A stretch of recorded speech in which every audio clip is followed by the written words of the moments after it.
sobre todo cuando iba a hacer trabajos o grandes trayectorias.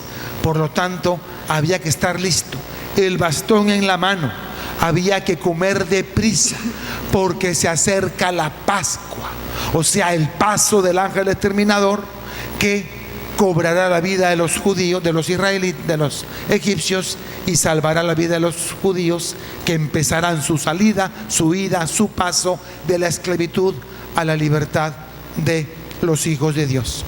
En la segunda lectura, Pablo nos dice: yo quiero transmitirles lo que a su vez, lo que nuestro Señor Jesucristo dijo la víspera de su muerte, y que a su vez yo recibí también, me lo informaron a mí también. Ya vemos una alusión a una tradición oral, una tradición eclesial. Una tradición eclesial que desde el principio mismo de la última cena está recordando y conmemorando y haciendo presente a Jesús en el pan, su cuerpo en el pan y su sangre en el vino, representado allí el cuerpo y la sangre de Cristo. Es entonces en esa circunstancia, en medio del pan y del vino, en que Pablo dice: esta misma tradición que yo he recibido, se las comunico. Y nos da el texto más antiguo que tenemos en las Escrituras sobre la última cena y sobre la Eucaristía. Las palabras de consagración, las palabras de: esto es mi cuerpo y esto es mi sangre, háganlo en memoria mía. Bien, en el Evangelio, volvamos de nuevo al Evangelio, nos dice San Juan que habiendo llegado la hora de pasar de este mundo al Padre, habiendo llegado la hora, Jesús tomó la firme determinación de pasar de este mundo al Padre. Juan 13 es un punto de quiebre en el Evangelio de San Juan. El Evangelio de San Juan no volverá a ser lo mismo. Juan 13 es un punto de quiebre. Juan del 1 al 12 muestra la misión de Jesucristo, pero Juan del 13 al 21 marca ya el retorno, el regreso a la casa del Padre. Tomó la firme determinación de pasar de este mundo al Padre. Y entonces empieza el regreso, todo el camino, todo el trayecto, todo el paso, toda la Pascua que significaría retornar al Padre. Pero añade, después de que tomó esa determinación, añade una frase espectacular: habiendo amado a los suyos que estaban en el mundo. ¿Cómo los amó? Los amó hasta el extremo. ¿Y a qué extremo se refiere? A un amor de donación total, a un amor ágape, a un amor oblativo, a un amor que entrega todo sin pedir nada a cambio. Nos amó hasta el extremo. Inmediatamente después lo vemos celebrando la última cena con sus discípulos. Judas, que le había entrado el maligno, se fue a cometer su misión, y él se queda con sus apóstoles. Y antes de sentarse a la mesa, él, siendo rabino, maestro de Israel, hace algo inaudito. ¿Qué hace? Se baja de la mesa, se quita la capa, se amarra una toalla en la cintura y empieza a lavarle los pies a cada uno de sus discípulos. Una persona me ponía en el Twitter en el día de hoy: Padre Charlie, ¿y qué significan los pies? ¿Por qué son tan importantes los pies? ¿Por qué tiene que lavarle los pies? No es tanto el sentido de lavarle los pies, sino el sentido de la misión que estaba haciendo Jesús en ese momento. Le correspondía a un siervo, a un criado o a un esclavo lavar los pies de todas las personas que se sentaban a la mesa. Era un trabajo servil, un trabajo humillante. Jamás ningún rabino de Israel se abajaría y se humillaría a un trabajo servil a sus discípulos. De hecho, la misión del discípulo era servir a su maestro. Ya era tan importante servir al maestro que el maestro se veía prácticamente identificado con la ley. Servir al maestro es servir a la ley.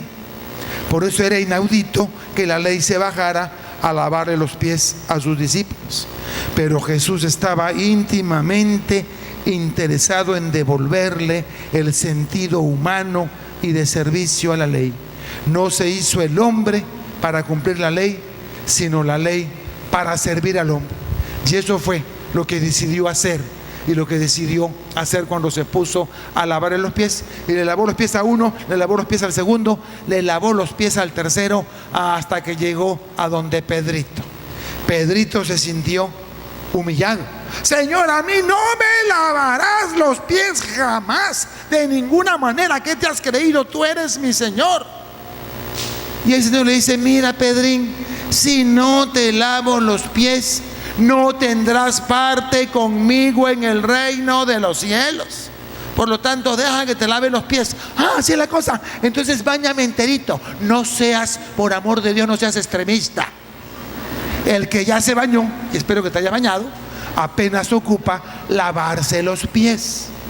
Porque de alguna manera Pedro demuestra al discípulo impetuoso, al discípulo ansioso por querer cumplir los mandatos y el servicio de su Señor, pero a veces comete exageraciones y peca en exceso. Y Jesús tiene a Pedro a lo largo de todos los evangelios, tiene que domar a ese potro impetuoso. Ya viendo entre los discípulos intelectuales, sin embargo, llamó al más precipitado de todos para que fuera el primero y el primado de su propia iglesia. Hoy por eso, en la última cena se conmemoran sucesos importantísimos. El primero de ellos, si Jesús va a partir el pan y el vino y lo va a consagrar en su cuerpo y en su sangre, va a representar en la mesa lo que el día siguiente viviría sobre el monte Calvario. Y entonces Él partirá el pan y lo identificará con su cuerpo, y se hará uno en su cuerpo, y lo mismo hará con la copa de la bendición. En la Pascua judía, la comida pascual tenía muchos elementos. Tenía la copa de la bienvenida, tenía las hierbas amargas, el cordero, tenía la copa de la bendición y tenía el pan de la acción de gracias. Muchos elementos. Jesucristo va a modificar y trastornar y trastocar para siempre la Pascua judía.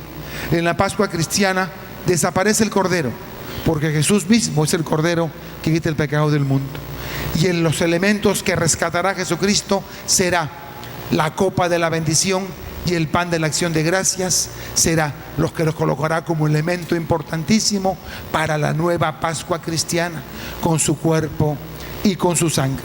Entonces Jesús es al mismo tiempo sacerdote, altar y víctima, como nos lo dice la carta a los Hebreos.